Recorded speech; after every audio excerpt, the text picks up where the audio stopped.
Welcome back to the channel and welcome back to another UFC fight prediction video. In this video, I'll be predicting the full card of fights for UFC Fight Night, Santos versus Walker. So without further ado, let's get to our first fight on the card and our first fight that I'll be predicting. So in our first fight, we have in the bantamweight division, Alejandro Perez versus Johnny Eduardo. So I want to look at this one right here. I just really think it really comes a lot down to youth and momentum and et cetera, et cetera, et cetera. I feel like Eduardo got good punch in him. He got some good power in his punches. Pretty decent striking. But the man is 41 years old, has not been very active his whole career pretty much. Like he's been a very inactive fighter his whole career. And he's 41, so he's not active. Yes, he got some power in his punches, but that's about it. And he got some pretty decent jiu-jitsu, but nothing really to write home about. I feel like Perez can out-wrestle him. I feel like Perez can outwork him. I feel like Perez is tough. Chin isn't the best, but got a lot of heart. It's not like he got a glass chin that when he get touched, he go to sleep instantly all the time. I think he only got knocked out maybe, once? By the way, I feel like Perez's chin can hold up enough. And I feel like he can recover. Like, this man's has a high work rate, younger, fresher, more active, improving, where I feel like Eduardo plateaued long ago. So like I feel like Perez will simply go out there and outwork and be the younger, fresher man, and then simply go out there and outwork and probably mix some takedowns here and there, score some points. And this score takedowns, outstrike him, outwork the older and active man that plateaued like 10 years ago. So in this fight, I have Alejandro Perez via decision.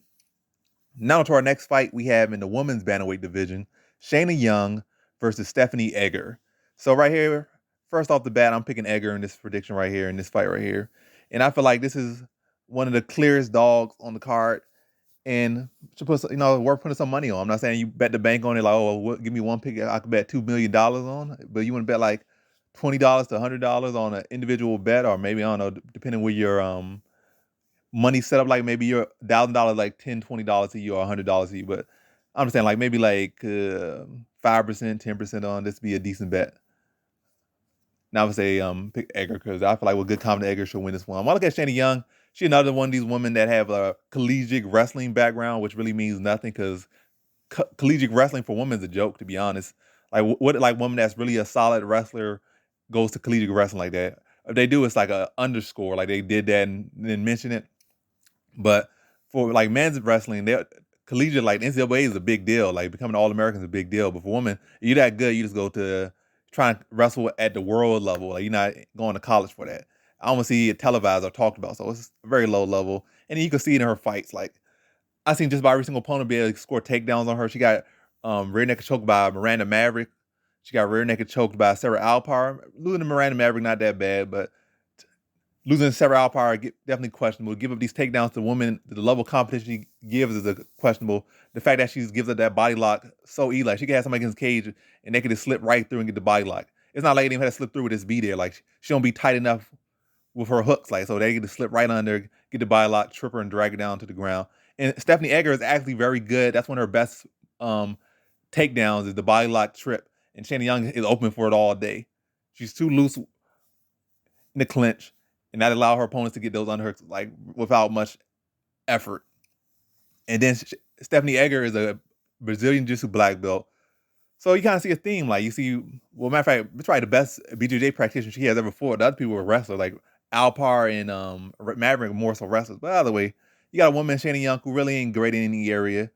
She got a collegiate wrestling background, but would that really help? I mean, unless your takedown defense ain't really reflecting a solid wrestling career, your takedown offense isn't great, your takedown defense isn't great. You got a little bit of power in your punches, but you just fracture out, just be an average MMA fighter.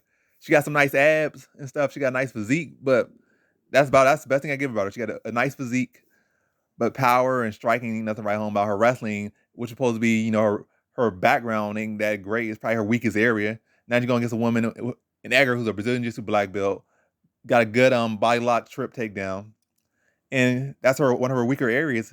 And when she's on the ground, I feel like Egger's gonna be able to take advantage of her lack in grappling. And I feel like in case of first round, probably control her, take her down, and wear her out. In the second round, take her down. And then when she's gets a little bit comfortable at standing up quickly, I think in the second round, Egger's gonna take her back in the transition and tap her out. And once again, she's gonna lose via rear naked choke. So in this fight, I have Stephanie Egger via second round submission. Now to our next fight, we have in the bantamweight division, Douglas Andrade versus Gaetano Pirrello. Gaetano Pirrello. And like, why does this man keep repeating that name? But yeah, I'm just trying to register in my head. But when I really look at this one, I don't see Pirrello really presenting anything to Andrade. Like, a striking decent to average level, grappling decent to average level. I feel like Andrade's just on a whole different level in this one. But I don't know. They're giving Pirrello, I guess, maybe a best chance to have some success in the UFC or get a win. Well, not really. Andrade is a problem for a good bit of people. He's not the lowest here in the bantamweight division at all, but definitely not the highest or most dangerous matchup for, entry level opponent. But either way, I think he's gonna be too much for Pirrello. I just think Andrade is better in every area against Pirrello. I'm gonna say a decision. I feel like Pirrello will be tough enough to make it to a decision, but I feel like Andrade is gonna be in his face, pressure him, cracking with heavy shots, and just dominating him everywhere this fight takes place and beating him to a decision. So in this one, I have Douglas Andrade via decision. Now to our next fight, we have in the lightweight division, Jamie Mullarkey versus Devontae Smith. And I know my last pick against Mullarkey, it went very bad, but that was against Worthy, who was, very inconsistent. But either way, Worthy knocked out Smith. Mullarkey knocked out Worthy. You got the whole MMA math, but ultimately I'm going to lean to Devontae Smith. I feel like Mullarkey's striking defense isn't the best, isn't the greatest. Very hittable. He has a very good wrestling, grappling pace. And he got good pace in general. Like, he'll be up underneath you the whole fight. Like, he'll definitely make you work. But I feel like Devontae Smith wrestling skills can counteract Mullarkey's, if not find some success offensively himself. But either way, I feel like the wrestling most likely going to be pretty even. Mullarkey probably going to be looking for it more. But as far as actual success, pretty much even on both sides. Then on the feet, I feel like Mullarkey's pace will definitely be a problem. I feel like eventually Smith will be able to find those shots down the middle without much issue. Like I said, Mullarkey ain't hard to hit. And I feel like he'll be able to crack him up, maybe drop him once or twice. But a very close competitive fight. And I feel like Smith will eke out a close decision over Mullarkey. So in this fight, I have Devontae Smith via decision.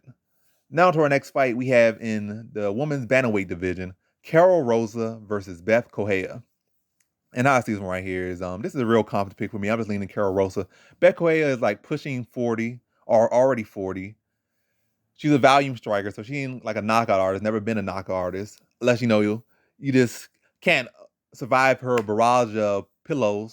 Like I said, matter of fact, she don't got no pillow hands, but she's not a knockout artist. I would say that she's a volume puncher, not a knockout artist. I feel like Carol Rosa is just a more technical striker, fresher, got the momentum, fresher, younger, more technical, mixes up more with the kicks, the punches, better change of combat, and she packs more power.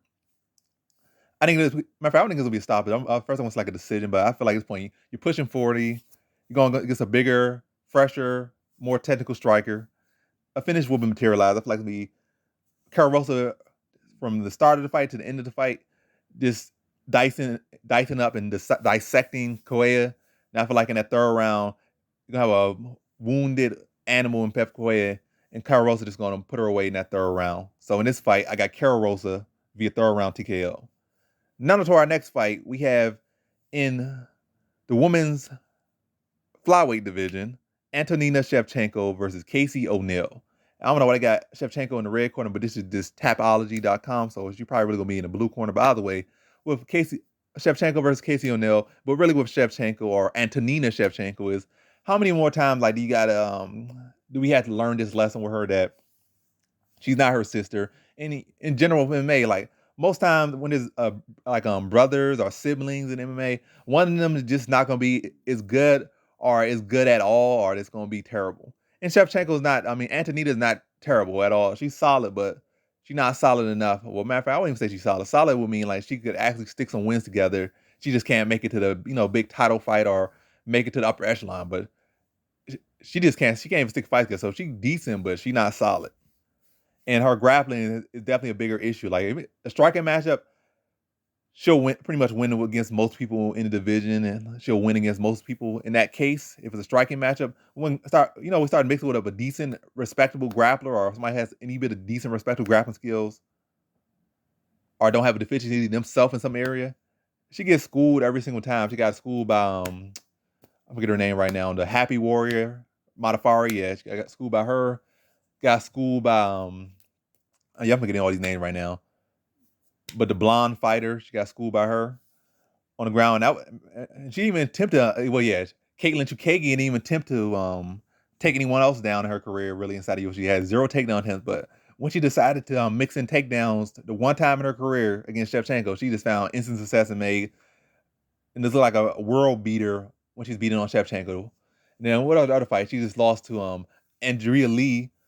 And Andrea Lee, like she got some decent grappling, but her grappling nowhere near like some of the most standout people. Like you want to say rank her very high as far as grapplers in the women's MMA. So and it's not like women's MMA is so evolved yet. So it's like Andrea Lee is definitely no slouch, but to get done like that by Andrea Lee and Chukagian, I could feel Modafari to an extent, but Chukagian and Andrea Lee, yeah, that's not good luck. And Casey O'Neill's jiu-jitsu is definitely on a far much higher level than Chukagian's and Andrea Lee. And I feel like Casey O'Neill would definitely be Andrea Lee at this given point. Chukagian probably a couple more fights, a couple more experience, but yeah, I just feel like Casey O'Neill's the better fighter than Andrea Lee, better fighter than Shevchenko, the more well-rounded fighter.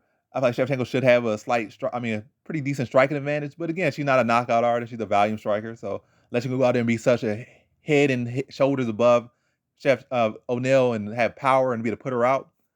It's very slim picking or slim chance that she'll find that success. I feel like more so she might have a little bit of success early, but matter of fact, I'm not gonna give her that. Like she's gonna have come out the gates a little bit fresh and probably look good for about a minute.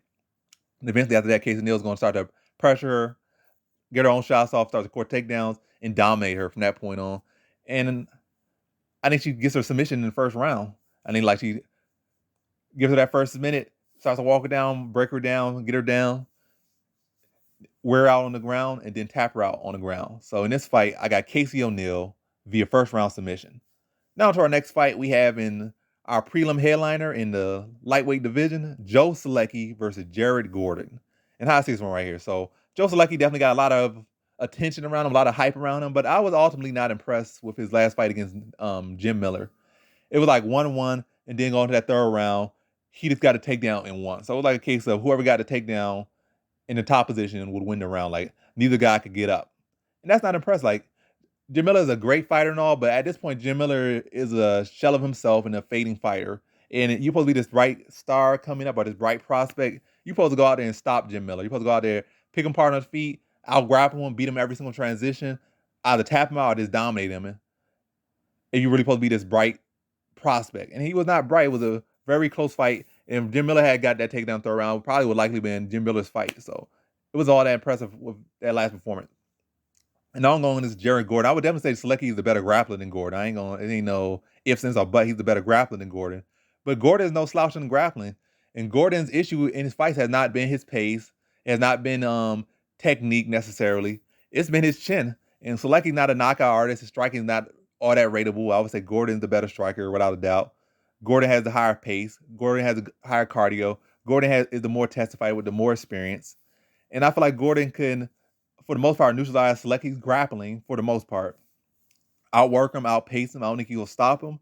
But I simply think that Gordon can address the grappling of Solecki and like stuff most of his takedowns, or at least not get held and tied up on the ground or submitted or anything like that, and be able to just outwork, outpace, use that experience, be the more well-rounded fighter, the more polished fighter, the more fleshed out fighter, and beat Solecki to a decision. Like, just outwork him. I don't think it necessarily have to be a tight decision. Matter of fact, it's probably going to be a tight decision, but I feel like it'll be clear enough that there's no controversy that Gordon wins this one once the bell ring, the final bell rings. So in this fight, I have Jared Gordon via decision. Now to our next fight, we have in the first fight on our main card in the lightweight division, Alexander Hernandez versus Mike Breeden. And how I see this one right here is I'm looking at Mike Breeden. Don't think he's ready for the UFC. I just don't see him as UFC caliber. I think Hernandez is just better everywhere. I feel like Breeden coming in need to flesh himself out a little bit more, but I guess he's coming in on an opportunity. I mean, he was on a contender series and whatnot, and now he's getting this fight because somebody else fell out, so he's getting an opportunity. But I just don't feel like he's in the right like where he needs to be to really capitalize on this opportunity. Is all I'm saying. So I just feel like Hernandez is better. I feel like how Hernandez can wrestle him, I'll strike him.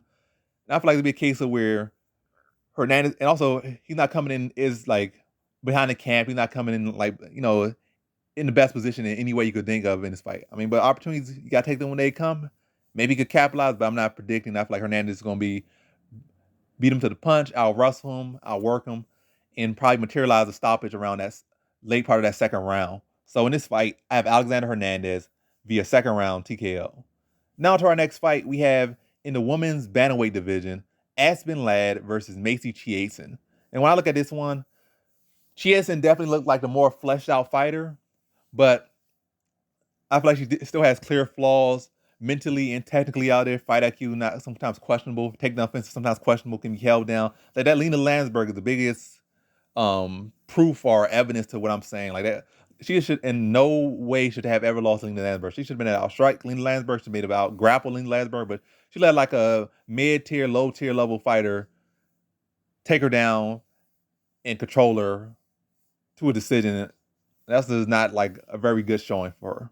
So I feel like in this one, Aspen Ladd, even though Chiasson does have the more fleshed out striking and is should be the more well-rounded fighter, that grappling issue and that mental issue, I feel like Aspen Ladd would be able to land shots on her that she shouldn't be able to land on her, be able to walk her down, land shots, be able to pressure her, and then score takedowns, and just win by being on top. I don't think she'll go out there and just tap her out or anything like that, but I do think she's going to go out there and just score takedowns, be on top, and win by top control. That's really what all it's going to be. Like, not the most impressive performance from either woman, but Ladd's going to be on top. She's going to be scoring a takedown. She's going to be walking her down, scoring takedowns, controlling the top positions. And Chiasson's not going to have that initiative or that urge or that to, work her way back to the feet and not lose a decision. She's going to be too contempt on the ground, and that's going to lose her a decision. So in this one, I have Aspen Ladd via decision. Now to our next fight, we have in the middleweight division, Misha Cirkunov versus Krzysztof Jotko. And I see this one right here. So Krzysztof Jotko is the more well-rounded fighter, but I definitely can't see him having any edge in the grappling. I feel like if Jotko is to win, is to keep this on the feet, outland Cirkunov or knock him out.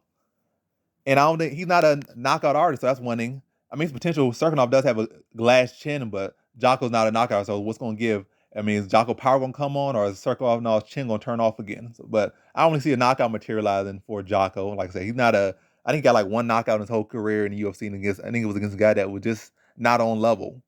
But anybody up to his level or above, that knockout just don't materialize. And also for David Branch, who got a questionable chin, I guess you could say that's a mirror fight to this one. You got similar style, similar strength, but David Branch does have better striking, but his chin just as questionable, if not more questionable than Cirkunov. So similar things in a fight where a guy looks and mixes it to the ground. I feel like Cirkunov's strength, his pace, his size, his grappling will allow him to get the victory in this one. And also, I feel like Jocko's takedown defense isn't as great as, or wrestling in general isn't as good as some people rate it. I feel like most people just have not tested it.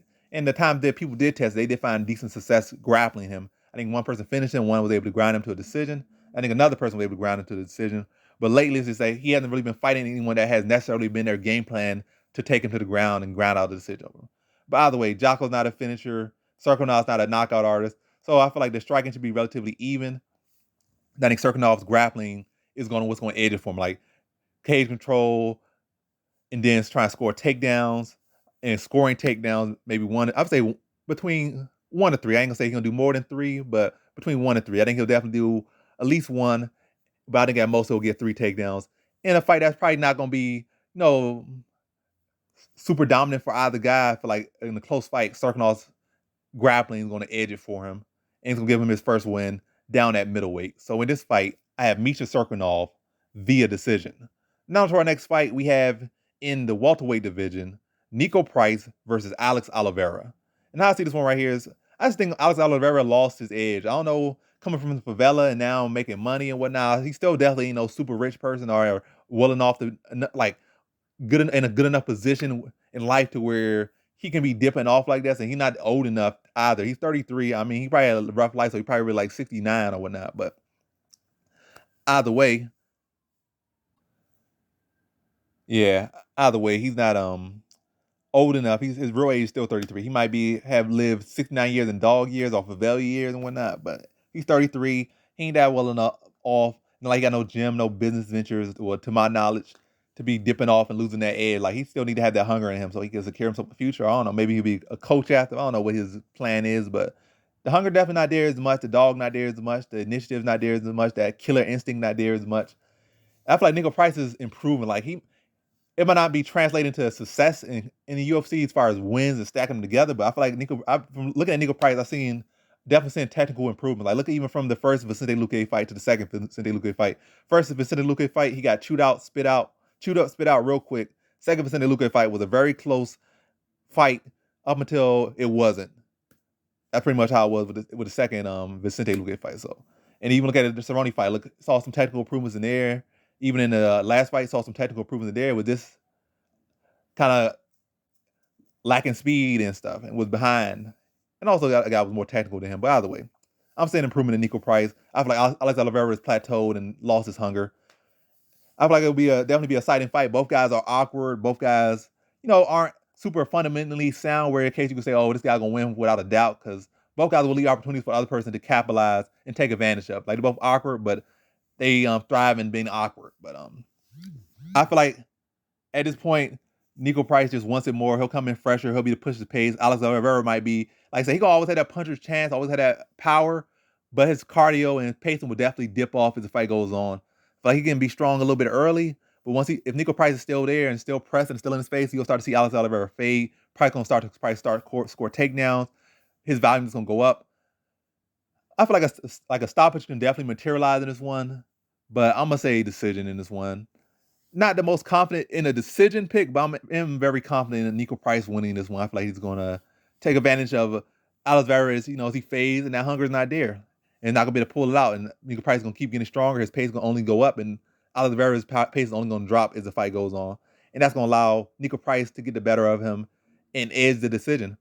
And with confidence, like it's not gonna be a case of where it's gonna be a controversy, It's gonna be clear that Nico Price has won it once the bell has rung. So in this fight, I have Nico Price via decision. Now to our co-main event, we have in the middleweight division, Kevin Holland versus Cal Daukaus. So I'll look at this one. So both long, Holland 6'4", Daukaus is 6'3", so two long, lanky guys. I feel like they both have similar strengths and weaknesses, but I feel like Holland just better, to be honest. That's right it there. So I already made the pick, Kevin Holland. But I feel like Daukaus' wrestling isn't all that great. His wrestling defense isn't all great. And same with Holland. Holland's wrestling isn't all that great. His defense isn't all that great. They both got pretty solid jiu-jitsu. I might say that Holland has the better BJJ. Well, Daukaus has a better guard, I would say. I don't know. It can even on the ground as far as jiu-jitsu. So it's a lean. But I feel like this fight more so going to play out by who will find his success in the striking. And I just feel like Holland is the longer, rangier, more technical striker, more durable. I just think offensively, defensively, overall, just a more durable, better, more technical striker in this one. And I feel like he'll be able to have a clear advantage over Daukaus in the striking. And from there, that success can translate to grappling. When you start finding success in one area in a relatively close fight, from there you start to find your success. I think Holland will find the success there. I feel like he'll be able to start to find success on the feet, start to chew him up on the feet, and then start to find a success on the ground. Like once he start having Daukaus hurt, having Daukaus covering up, be a level change, look to score takedowns, take his back, ground and pound him, and tap him out. Or at least mount him and then finish him on the ground. Or that'd probably be a mount a TKO. Probably hurt him, take him down, land some elbows, transition to mount. Daukaus, I haven't really seen his tendency to turn and give up his neck. Well, I think he does have that. Loki has a tendency to turn and give his neck up. But matter of fact, I'm thinking he's going to turn and give up his neck up. To get a bust up, bleeding out his eyes, turn and give his neck up. That's Edmund Shabazian. But either way, I'm looking at that. He definitely lost to But yeah, like as a matter of fact, I'm picking this prediction and I'm saying it right here. So either way, I think he's gonna get mounted TKO. It's not gonna be a submission. It's gonna be a TKO submission, like around the second round. Gonna have Daukaus hurt, get him to the ground, bust him up, transition, get the mount, and finish him off in the mount. So in this fight, I have Kevin Holland via second round TKO. Now to our main event, we have in the light heavyweight division, Thiago Santos versus Johnny Walker. And look at this fight right here. So it's so amazing how things change so quickly. Johnny Walker came in, like a guy that a lot of people weren't super high on because, he had that weird journeyman record, even though he was like 23, 24, 25, very young. Then he came to UFC, and his continuing series fight wasn't impressive either. Then he came to UFC, explosive debut, explosive, like 3-4 explosive wins wrote off. And then Corey Anderson stunned his whole hype train. And then he got then he lost to what's his name? lost another fight, and then was about to lose another fight. But Ryan Spann decided to, after hurting him, to go for a takedown and to go heavy for the takedown to the point he got knocked out with Travis Brown elbow. So, yeah, got saved by Ryan Spann's poor fight IQ, basically. He's about to go on a 3-fight losing streak and possibly be out of UFC, or probably would have had 2 knockout losses and 1 decision loss. But, yeah. By the way, it's so crazy. Like, people are saying this man will beat John Jones, will be this, will be that, will be this and that. But the man's still not 30 yet, so who knows? Maybe he could turn around. Maybe he can win this fight. I feel like he does got good potential to win this fight, and it's going to be a very low confident pick. Well, not very. I feel like an average confidence, not low confidence, average confidence. I'm leaning to Santos to win this one. I feel like Walker does have the size. He does have the youth. I think he does have the grappling as well. But I feel like Thiago Santos has definitely shown to be pretty solid, at least at light heavyweight. His wrestling defense has been better at light heavyweight. Been working some grappling improvements. He fought against Alexander Rakic, who I feel is a much better prospect, who has much better wrestling. And I don't think Rakic had really any success with his wrestling in that one. And still was a very close fight. Rakic just did a little bit more. It wasn't a whole lot done in that fight. And that's for like Rakic's more sound in every area than Walker. Just as big, if not bigger. The more technical striker, offensively and defensively, better wrestler. Walker will have better jiu-jitsu, but as far as grappling in the MMA match, positional control, I feel like Rakic would beat him in that area. Like, he would be able to take him down, neutralize all his submissions, and be able to win a grappling match with Walker in MMA rules. But either way, with this one, I feel like Walker does have opportunity, maybe catch him, like with something awkward, something spinning, some flying knee or something. He has that opportunity. He has opportunity to potentially use his size and maybe work on his wrestling to try to, take Santos down. But you can look at the Glover fight, but Glover is one of the best grappler. Matter of fact, probably the most fleshed out grappler in the light heavyweight division and for a long time now. So you can't just say because Glover did this, I'm going to do that. And even that fight, Glover got his chin touched. And also prior to that, when you look at who Santos lost to, he lost to John Jones, the greatest light heavyweight of all time. He lost to Glover Teixeira, probably top 10, top 8, top 5, I'll probably say at least top 7 greatest light heavyweights all time. And one, like I said, again, one of the better top games in the light heavyweight division. Probably, like I said, the most fleshed out grappler in the light heavyweight division for a long time now. As far as in the UFC, it may probably been some other guys that like have been world champion, BJJ guys, multi-time world champion and stuff, but they didn't really stick around the UFC. Or I got tested positive for drugs. I'm throwing a low blow to somebody, Robert Drysdale over there. But either way, a real solid, credible grappling. Walker ain't that. I feel like a case is going to be Walker will come out awkward again, trying to do a whole bunch of flying stuff, or trying to force stuff to happen once again. But Thiago Santos not going to be having it. I think like once he just avoids the awkward flying knees and like the herky-jerky trying to land stuff and force stuff, that's like Thiago Santos will just see it coming, avoid it, be able to crack him, counter him, chew up his legs, chew up his body, and it's going to be like the more effective striker. Like I said, Walker might try to force a takedown, might be to muscle him down, but Santos just going to get back up, and all the forcing and all the herky-jerky from Walker, it's just going to leave him demoralized when it not having the success he wants to have it. And then from that point, Santos is going to start to crack him, walk him down, break him down, tag him, hurt him. And I see him put him away in the second round early. Like, I feel like the first round going to have him on stilts at the end. The second round is going to finish where he started in the second round. Already have a demoralized Walker when all he trained, all he thought would do, and all the fantasies he had of being this and being that ain't materializing, and he get knocked out of his dream and knocked back to reality, then knocked out of his consciousness in that second round. So in this fight, I have Thiago Santos via second round TKO. And that concludes my fight predictions for the 4 card of fights for UFC Fight Night, Santos versus Walker. And as always, thanks for watching.